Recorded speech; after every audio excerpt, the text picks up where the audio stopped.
Okay. Well, hello, everyone, and thank you for coming to our second annual MS&E Latino, Latina with Latinx alumni panel session hosted by the Department of MS&E and the MS&E Career Collaborative Program at Stanford. My name is Linda Esquivel, and I am your host and moderator for today's event. It's my pleasure, sincerely, to welcome back and introduce our panelists and MS&E alums. Tom Chavez, co-founder at Superset and CEO and co-founder of Ketch. Barbara Cardona, analyst at Stuart. Greg Herrera, CEO, executive coach at Vistage Worldwide Incorporated, and Christopher Lopez, product manager at Square. I will go ahead and let our panelists tell you a little bit about themselves before we proceed with our session, and then that will be followed by a Q&A from the audience. So without further ado, I guess we could start with Barbara. Sure. Hello, my name is Barbara. I'm originally from Honduras, so I was an international student at Stanford, and I studied MS&E with a concentration in OTP and graduated in 2020. And I worked at Stanford Seed for a year and a half as an analyst. I did a lot of work there, I learned a lot, and I recently transitioned to Stuart, where I've been working for a month there as an analyst as well. Chris, did you want to go next? Sure.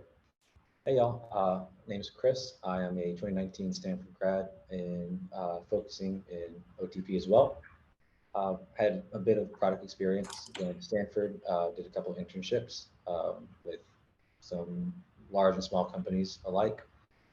Worked for 2 years at Facebook out of college in product, and now I transitioned to Square, working with developers pretty closely.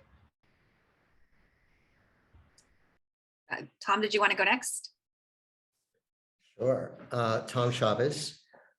I am graduate of MS&E. It was Engineering, Economic Systems, and Operations Research when I was there. So I go back a ways. Finished a PhD in decision theory and decision analysis under Ron Howard. Started a couple companies along the way.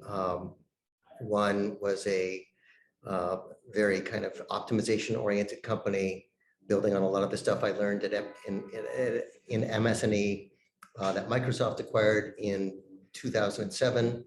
Started another data management company that Salesforce acquired in 2016. I now run a venture studio called Superset here in San Francisco. We parallelize and fund and build new enterprise tech companies from scratch.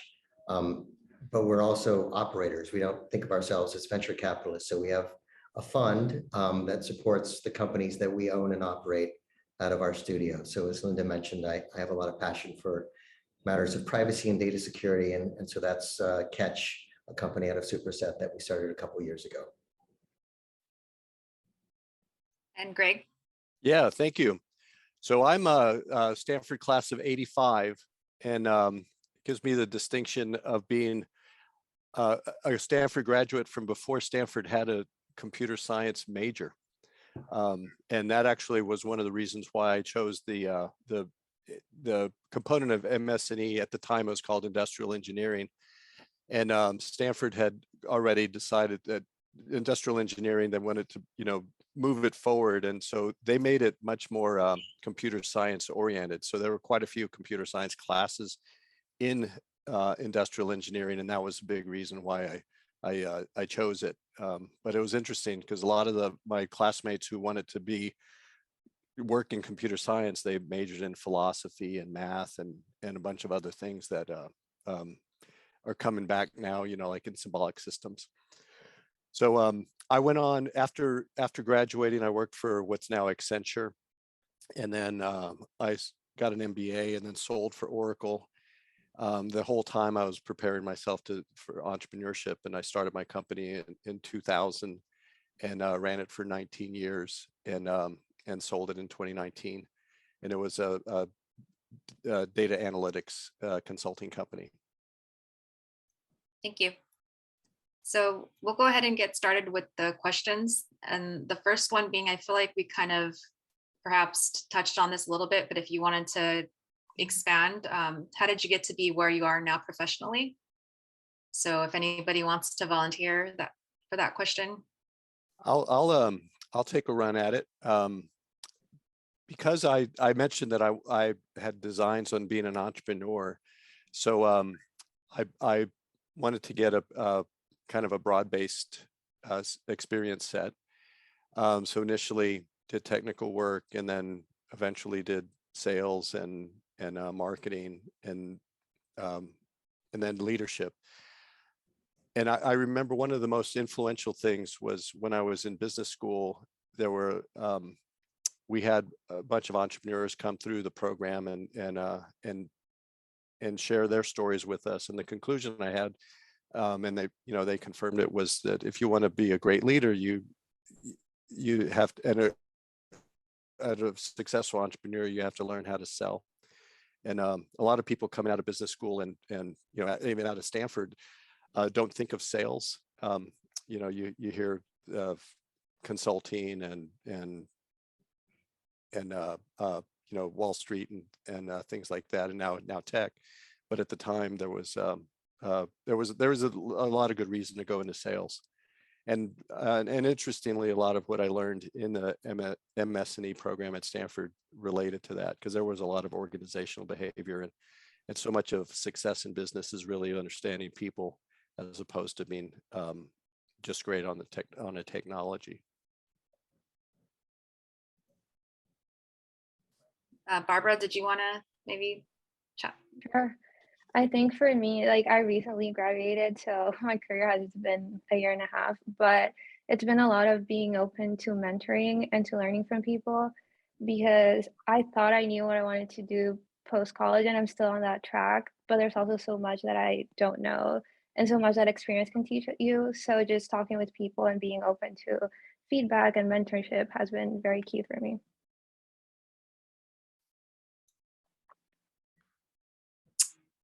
Well, I'll take a stab. So I was a computer science undergrad. I was very happy to go to EESOR and expand my horizons. And I loved the interdisciplinary nature of the program. So, and I find that it was really helpful for me to get trained in a lot of these hard classes that I can barely remember now, but it was a heavy curriculum, and I feel like it made me a lot stronger, smarter than I otherwise would have been. Also gave me just more vocabulary and grounding for a lot of the things that I do today in my daily work. Even if I don't use all of the math, I still remember the scaffolding and the frameworking, and I find that really, really useful. Sort of, I've been at it for a while now, so. But I like to tell people I'm still trying to figure out what I want to do when I grow up, which is to say, I think for me and the people I've been lucky to work with, it's about staying curious. It's about staying open to new possibilities, right? Every single day in what I do requires me to do 100 push-ups, to continually be sharpening my saw, trying to do hard stuff and learn from other people, just like Barbara said, being mentored. And being taught by all the people I get to work with has been really, really awesome. And I find, as people get really worked up about their careers, and it's important to plan your career and to have an idea of where you want to land things. But I find these days that a lot of people, especially recent graduates, are a little too nerved up about the short term. And I guess if I were offering any advice, it's just to sort of, take the long view, enjoy the ride, stay curious, and plan for a longer career that hopefully is not just monetarily nourishing, but intellectually nourishing. Because if you get the intellectual nourishment, then the other stuff, I think, usually follows. And I could share my piece here as well. I think for me, it's been a lot of sharing my goals that's kind of helped me progress. If people know what your goals are and you know what your own goals are and you can define them, be it through numbers or through where you'd like to be in your career at a given point, and you let other people know, they can help you along that way. I recently changed roles from Facebook to Square or Block now, and did it through just chatting with one of my friends. I said I was looking for a new space in a developer-centric role, and they said, hey, a team that is similar to mine is hiring for a PM. So through that connection, I was able to kind of navigate and know where I wanted to take the next step in my career. So I think knowing what you want to do, communicating that with others, and then taking action on that are kind of my key principles for moving forward in the long career I kind of envision. And kind of expanding on that, how has your experiences at Stanford prepared you for your career? I think quite heavily. I feel very armed and ready, especially as a new grad going into Facebook, working with the people that were quite a bit more senior to me. I definitely had a lot to learn from them, but I didn't feel at a disadvantage. I felt like there was new information for me to pick up, and at Stanford and specifically in MS&E, I feel like you wear quite a few hats. You bounce from a class in financial modeling to optimization to leadership and so on and so forth. So in the workplace, you're not just doing one thing. Even if you have a job as an analyst, consultant, a product manager, whatever your role out of college is, you're never just doing that one thing. You're constantly navigating the workplace culture. And so being able to step in to the workplace with a hat to fit any sort of situation, I felt quite ready to kind of just go in, dive in, make my impact where I could. Very nice.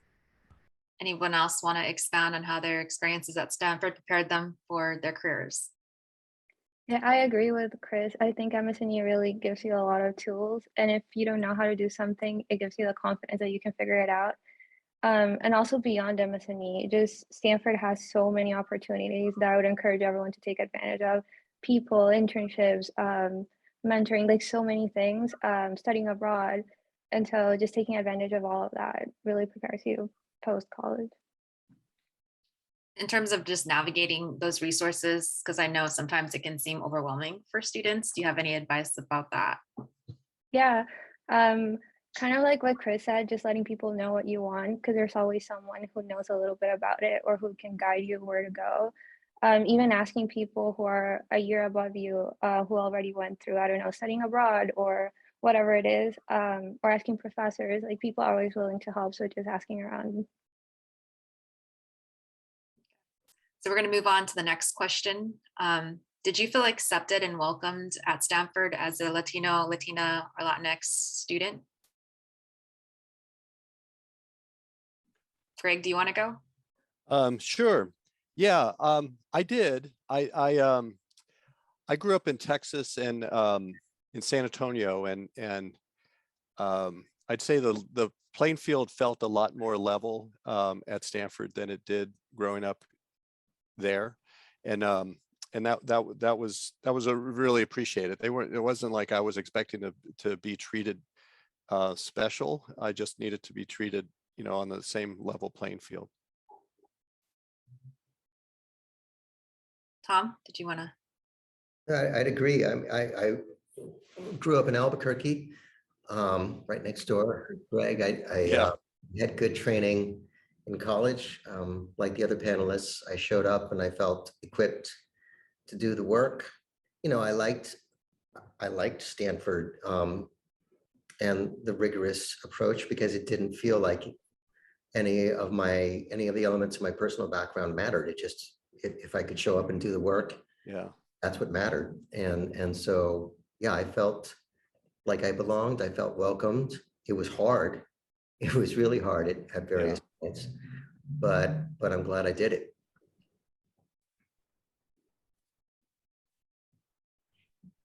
Anybody else want to answer or expand on that, or we can move on to the next question? Okay.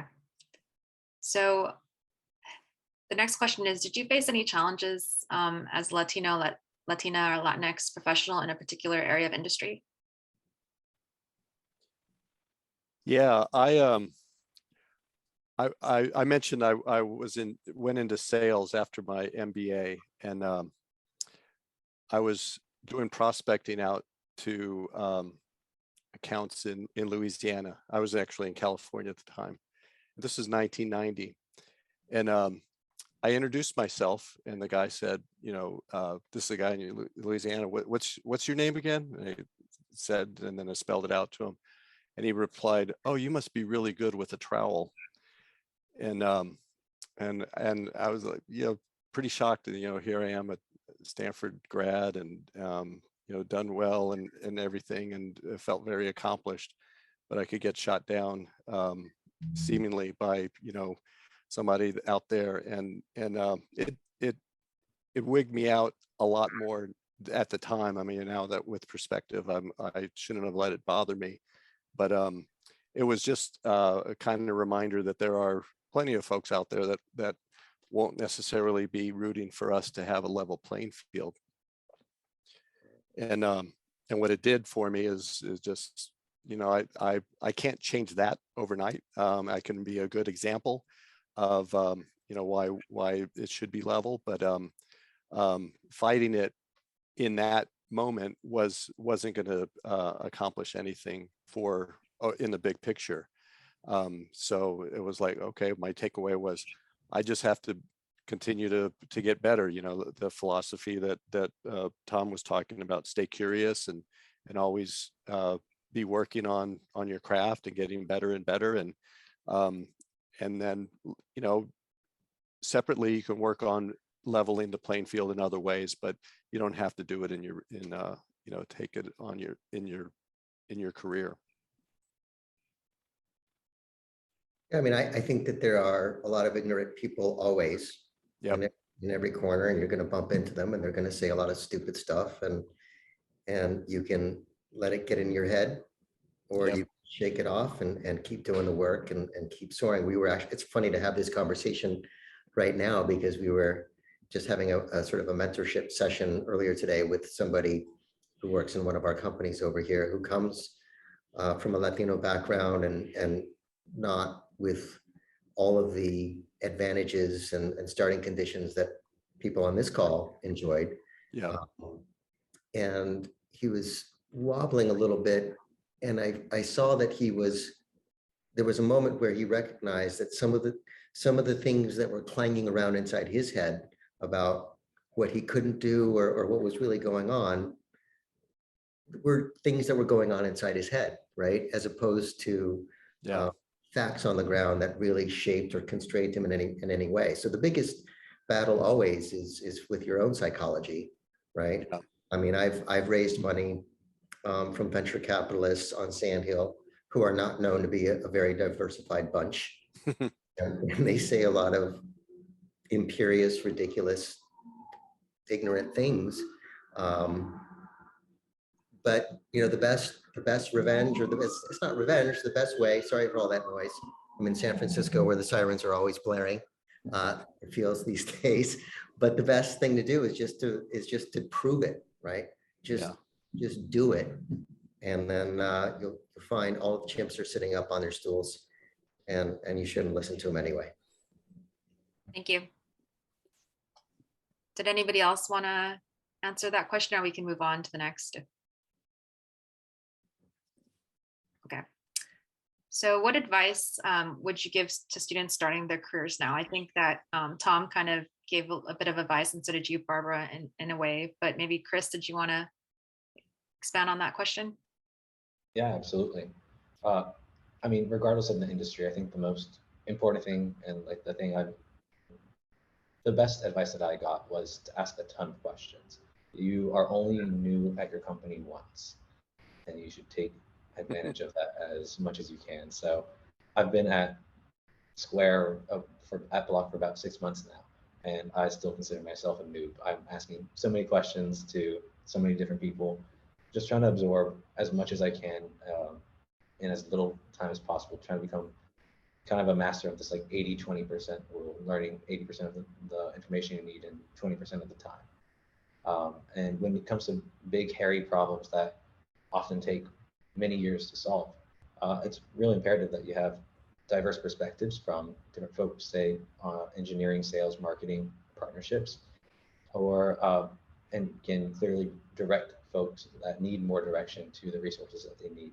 So becoming this hub of information comes from asking questions and getting the resources. So if you're new in your job or going to be starting out in like an internship or graduating this coming year and going to the workforce, definitely ask as many questions as you can, and just try to be a sponge and absorb everything. That's great advice. Go ahead, Greg. Yeah, I'd also advise to understand the nature of the golden ticket that you felt like you earned when you got into Stanford. It's true that golden ticket will be redeemable in many places, but it won't be redeemable everywhere. And what I'm saying is that, like, for instance, it will help you get to the short list of a lot of job opportunities. And it might even help you get hired, when it's a close call between you and some other candidates. But once you get in, don't try to play the golden ticket card anymore. Just earn it on who you are and what you do and the questions you ask. And like Chris was talking about, be a sponge. It's all there. If I made some mistakes early on in my career, it was that I wanted so badly to have the golden ticket be with me and redeemable everywhere. And I made a lot of mistakes because of that. And but don't doubt there are outstanding people from every university and even non-universities that you'll run into in a career. And to stand out, you still have to do the things that have made you stand out to get to the point where you are now. That is such superb advice. I got to jump in and give it a harumph. Yeah. I think, listen, I mean, I was a Harvard undergrad and Stanford PhD, and I'm grateful for it. And who cares what Greg said, right? And I find that a lot of people, especially earlier in their careers, because you get this credential, it fosters, and you might not even be aware of it, but it kind of starts to create a sense of entitlement. Yeah. And extreme comfort. Right. And especially if you're, in every field's hard, but I work in tech and it just feels really punishing because things are always turning, and whatever I thought I knew 10 years ago is out the window and completely useless now because I got to go and learn a whole new thing. Boy, I sure do see the people who don't lose that hunger and that edge, and who don't get comfortable, but feel like Craig says, like, just prove it, do it every single day. That's invaluable, right? I guess I would also just, if I could quickly add one key thing. When I look back at myself in my 20s, I don't understand why I was so urgent about everything. I wish I could go back and just kick it down a notch and enjoy the ride. Really, because I was burning myself out. I was blowing out my adrenal glands with all the things I feel I needed to do at a certain pace. And it's great to be ambitious, but especially these days when our average life expectancy is going, by the time, we're older, average life expectancy will be 88, 90 or whatever. Like, you got a lot of time to build a nice, long, interesting career. And in your in your earlier stages, I find a lot of the people I work with are unnecessarily anxious about what's going to happen this year or next year. And okay, but I'm a director now, and you have to diagram out, how am I going to get a VP such that I make this amount of money by this date? And I worry that it's a little too short-term oriented, especially when you look at the long arc of a career. That's really great advice. So I'm hearing be a lifelong learner, be motivated. Yep. Also kind of the work-life balance. Like, there's a lot of time to accomplish a lot of things, and just being open to new opportunities and being humble. That's kind of the summary there. Yep. Okay, so the next question is kind of looking back maybe at your time at Stanford and then your career now. What things should students consider while they're still at Stanford? Like, if you could go back in time and start Stanford all over. It took me a long time to figure out that at least if you get into leadership at companies, you're going to be pretty far away from the technology, and you're going to be right in the thick of the human leading humans. And that's a lot different from leading engineers or leading managers. Humans are key to so much of success and understanding them. So I would encourage you to take a breath. One of the great things, to that earlier question, great things where Stanford prepares you. It's great that Stanford has a breadth requirement for undergrads, that you can't come in and just do engineering classes and only tech classes. You have to have a balance. Try to even go beyond that, get even more balance in that, and always take opportunities where you can learn about how human behavior. That's going to be a pretty constant theme throughout your career. Barbara, did you want to? Sure. I'd say like reach out to people. When I was a freshman and a sophomore, I was like scared to go to a professor and just talk with them. But they're usually very nice and open to, as I said before, mentor and give advice. So if there's a topic that's interesting to you and some professor is doing research on that, just go to their office, say hi, and talk with them for 20 minutes. And you'll be surprised at one, how nice they are, two, how much you can learn, even if it's not within MS&E or engineering. That's something I wish I would have done more. Something I think I wish I did was form more opinions on various topics, be it politics, art, geography, whatever it may be. I think I was so focused on kind of just like, I think I was in awe of other people's opinions, professors' opinions, my colleague opinions, that I didn't quite take the time to form my own opinions. And looking back on it, I think that was it could have led to a lot more interesting conversations, a lot more interesting self-discoveries, and maybe even altered the path I've taken in career or even beyond that. So I think in line with what Greg said, expand yourself to new classes, new ideas, and form your own opinions if you like it, if you don't like it, as basic as it may be. Just think about how you want to perceive the world and how you want to be seen in it as well. Yeah. Tom, did you want to add anything or? A plus one on everything that folks said there, nothing to add. Okay. So since someone actually submitted a question in the Q&A for this actual live event, I'm just going to go ahead and go to that question just to be mindful that for our time. And this question is, what are the benefits of obtaining a master's or a PhD as an engineer? How do you know it's a good decision for your career? And I guess whoever has their graduate degrees could answer that. Yeah, I got a master's.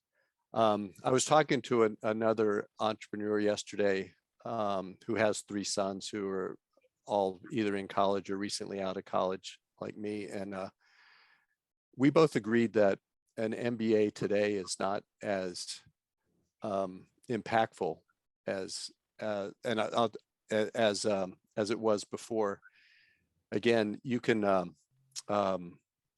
it's not going to help in a lot of the tech companies that a lot of Stanford students find themselves in, but that's just a specific one. I'm answering for the MBA, and I think you can learn the business process by working in software companies now that sell ERP systems, for instance. If you want to have a lot of the understanding of the business processes and how businesses run, that would be an alternative to an MBA. And then plus they've gotten so much more expensive now than when I got it. I don't know if I would be able to part with $200,000 and the debt that goes along with it. Yeah, so I mentioned at the beginning that I did finish a PhD in ESOR.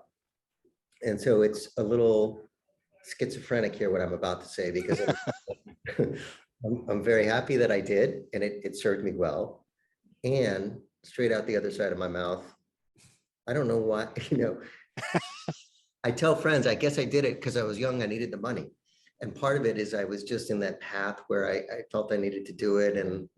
And I work in tech where, the best technologists we all know drop out. You got to drop out if you're going to be a functioning tech person. So I feel a little torn about it.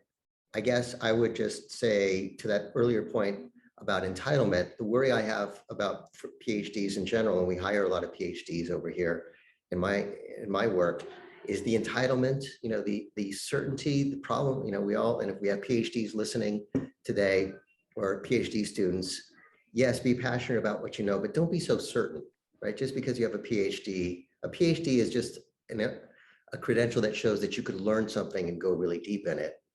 But there's an awful lot of things that you don't know, right? Outside that narrow field of specialization. Yeah. And so I think it can be a worry if you get a little too indoctrinated and a little too certain in whatever your sphere of study is as a PhD student. I definitely agree with Greg about the MBA.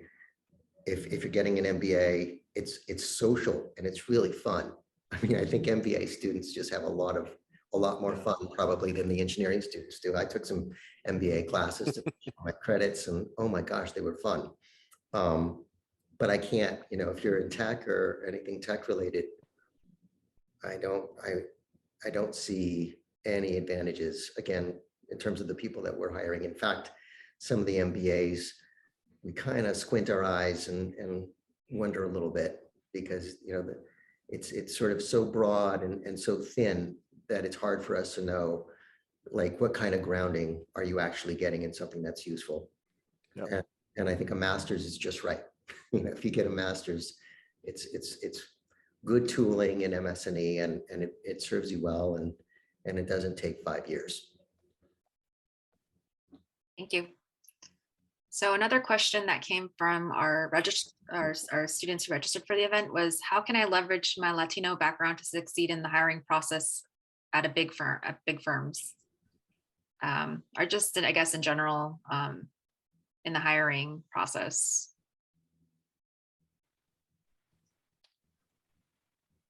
Yeah, I'm sure there's more behind the question about, the leveraging it. There are jobs where they'll value the diversity, but I think that overall it's getting in versus doing well in the job. And I think the things that you already do in Excel and you're learning, and those are the things that are going to serve you well in that job. And then but yeah, I think the question was succeeding in the hiring process and at big firms. Yeah, that's a tough one. I don't know if they're asking, like, should I emphasize the diversity or not? And that probably comes off in the, across in the resume and the kinds of things that you're interested in already. But I don't know if it's, like I say, the Stanford credential is going to get you a pretty good set of opportunities to look at among the competition out there. I don't know if you have to play the Latino card also. Yeah, I would say probably maybe more about just being your authentic self. Yes, for sure. In your role, whatever that means to you. Yeah, yeah. That'll be a that was a big part of my discovery in life. I mean, I've been out of college for over 35 years, and learning the value of being my authentic self. It still surprises me. It's, oh, I have further to go still. But it's start early, and you'll be much happier from the get-go. So one of the other questions from the audience was, how does MS&E differ from other, or I guess, how is it different from other majors? And what are the main career opportunities that are open for someone who majored, mastered in MS&E? I guess just based on your experience and kind of your time at Stanford and after. Go ahead, Chris. Yeah. So to answer the first part of this question, like some of the pros of majoring in MS&E, I think I covered this a bit. You wear many different hats. You have a lot of opportunities to learn about what you like and specifically what you don't like. I think learning what you don't like is equally, if not more important than learning what you like. And if you can do this outside of a job or any institution that you'll get penalized for your distaste in a certain topic, I think it's a very safe space to experiment and really uncover what you potentially might want to do. And you don't have to have a defined answer of what that is coming out of college. I definitely didn't. And most people I know definitely had no idea. They had a general sense of the direction they wanted to go.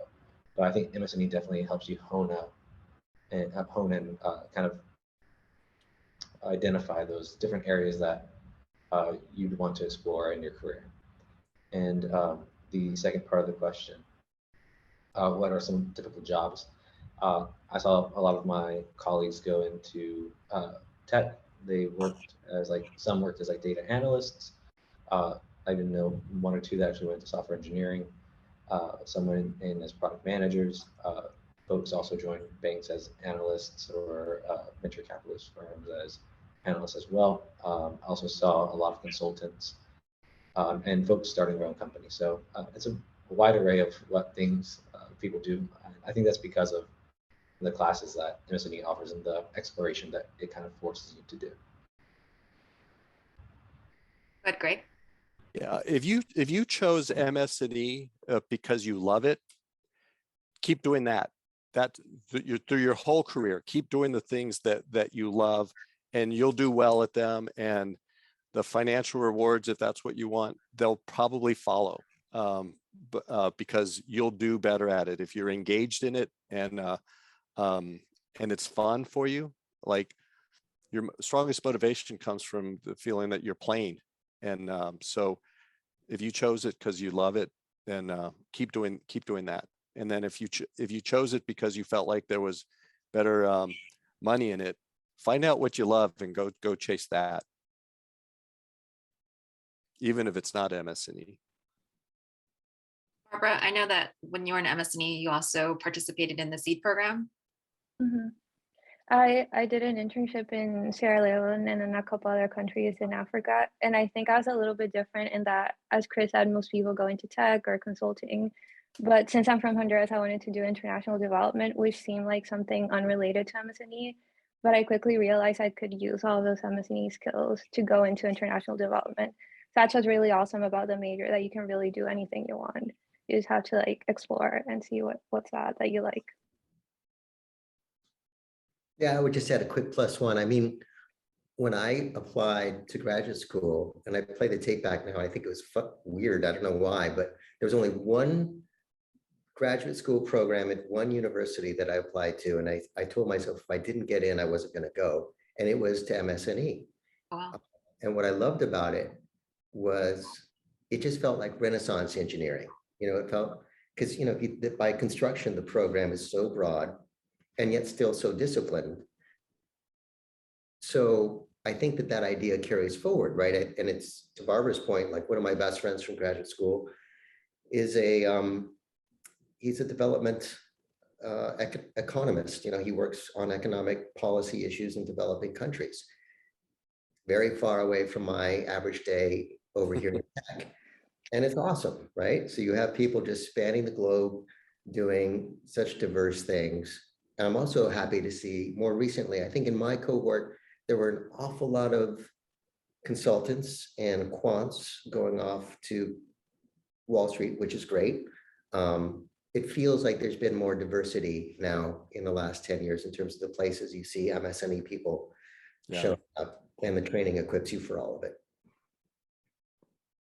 Thank you. So we had a specific question for Barbara from the audience or the registrants. So what do you do on a day-to-day basis as an analyst? So you can briefly kind of go over it. Sure. I think the role of an analyst is very different depending on the company. For me specifically, I'm part of this pilot program, and so get to work one-on-one with a consultant. And my role is really shaped by what I want and what he wants from me. So right now, I'm writing a piece for the Harvard Business Review, and what I like to do more is the data analysis side of things, not as much the writing. And so I'm focusing more on that. But I know it really depends on each analyst and their consultant and what type of work they do. But generally, like business development, relationship building, stuff like that. Yeah. Thank you.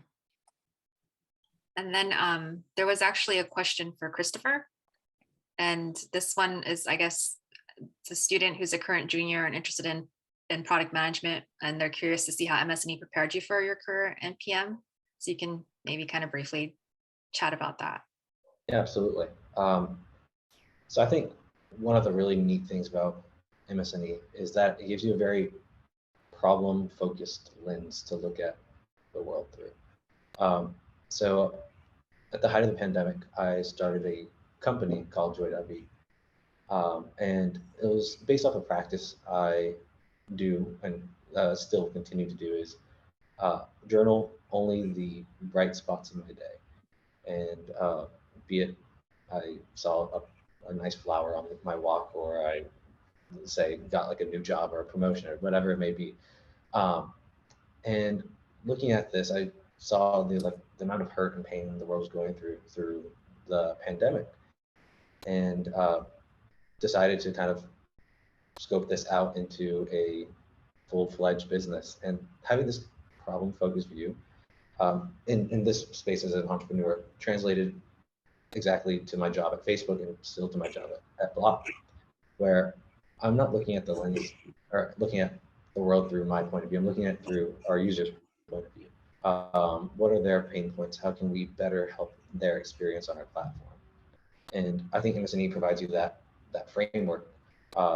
And I made our focus in OTP, but even in the data analytics or decision analysis, financial modeling classes I took, you're answering the fundamental issue is like, first identify the problem, and then you make a solution. You don't want to make a solution to fit, you don't want to force a solution into a problem. You want to identify and make sure that you have the correct problem that you're answering. So in short, how did MS&E prep me as a PM? It definitely gave me a better perspective to answer difficult questions that are often cross-functional and require many different pieces to work together. And in tandem with the social skills that you get from those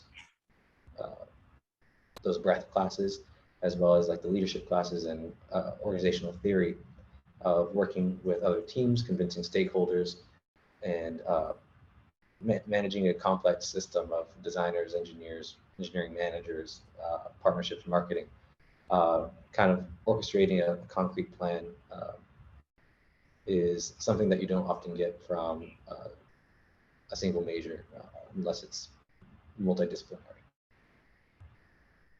Thank you. So we can open it up to questions from the audience. If anybody wants to go ahead and raise their hand, if you guys want to ask a question live, and I can unmute you, or you could just put it in the chat or the Q&A. We're happy to answer your questions. So feel free to submit them. And if not, we still have plenty of questions on our list of questions, but feel free to submit questions now. Okay, so I think one question that would be interesting, and I'm pretty sure each of you could answer, is what trends or insights could you give about your particular profession and field? Tom, do you want to go? Can you ask the question again? Okay, sorry. What insights or trends could you give about your particular area of industry or the field that you work in? Wow. Okay, that's or just things that you're noticing, because maybe like post-pandemic, how are things changing? Yeah. Okay. Well, I mean, I'll answer it with it's either a little bit of motivational bias or just from my own perch, given what I do and what I see. So we work in creating new companies and staying with them over the long haul. So it's not venture investing per se.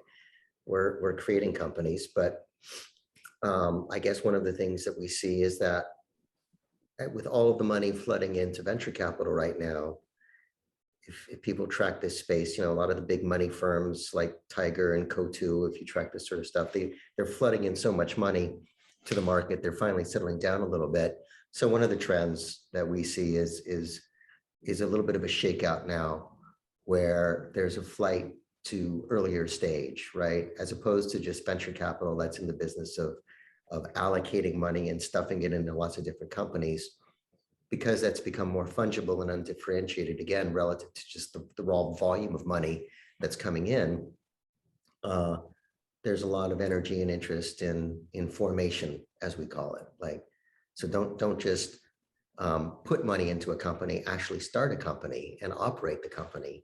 And so that's of interest. And I think the other thing that's going on, it's a timely question and a helpful nudge there, Linda. We're hosting the company that I run. It's one of my little habits where I insist on getting everybody together at the beginning of our fiscal year, which began on Feb 1, for what we call Roundup. So so we're physically in the office in San Francisco. We're gonna jam and plan and work together for the next 2.5 days. I think we're all trying to figure out this new hybrid approach to work, right? Where, as opposed to just interacting with everybody on Zooms, which has worked really well, actually, shockingly well the last 2 years, at least, in tech, I think we also need to find a balance point that involves in-person interaction in some kind of episodic way. We don't know exactly what form that takes, but I'm very, I think we're seeing a lot of movement around how to define a hybrid work structure that blends the virtual with the in-person and the in-person interactions that are still really important for what we do, at least. Like, there's a lot of stuff we've decided there's just no way we could have figured it out on a Zoom. We needed to stand in a room at a whiteboard and hack it out. Thank you, Tom. Go ahead, Greg. The trend that emerges from that, what he's talking about, that you got remote work and everything, is the importance of being able to, when people say they don't care what you're doing or when you do it, but your company shouldn't care about what they're trying to teach themselves to not care about how you do it or when you do it, but they only care that you're producing the outcome. And so a guidance to everybody, especially students coming into the working world, is always know what it is that outcome that they're looking for. Don't let there be ambiguity on it, because at the end of the day, that's so much more about how you're measured, because when they can't see what you're doing, but just know that what it is that the outcomes that are valued and what it would take to produce them. Barbara, did you want to? Sure. I think for me, within consulting, something that has changed a lot is that people aren't traveling as much. And so an advantage of that has been that I get to be involved both at Seed and Spencer Stuart in projects across industries and geographies. Like, I can work with someone in India in a hospital today, and then tomorrow work for a tech company in San Francisco. So that has been really cool for me starting my career right now, because I get to explore a lot of different fields and then later on decide what I like and what I don't. Although it would be great to travel, but it's been an advantage as well. Chris, did you want to add to that? Yeah, absolutely. I think now employers have a lot less power and individuals have a lot more power than formerly ever in the past. I think there are a lot more options for folks to choose from, be it a large company, startup, starting their own business in any sort. And I think this competition is driving up the value of work and what it means to work efficiently and effectively. And kind of going off what Greg said, it's about the output that you're able to produce, and being measured on the output rather than the actual presentation of the output has a large difference on how your work is perceived in and out of the workplace. So I think understanding what you're worth and placing emphasis on that is very key in this job market. Thank you. So the next question is, what does diversity in tech and business mean to you? Or we can even say diversity, equity, and inclusion. Sure. I can take a stab at this for the first go around. So usually I'm, at least in my immediate team, I am the only Latino in the team of about like 33. So for me, it's not necessarily about my background or anything. It's about what perspectives I can bring to the table. Am I rooting for accessibility? Am I making sure that all of our pages are translated in an acceptable way, perceived by native and non-native speakers? So answering these questions that are typically not on the forefront of developers' mind, or even on people that are planning large-scale projects or anything like this. I think that's what diversity means to me, and always rooting for those that often can't speak for themselves at the table.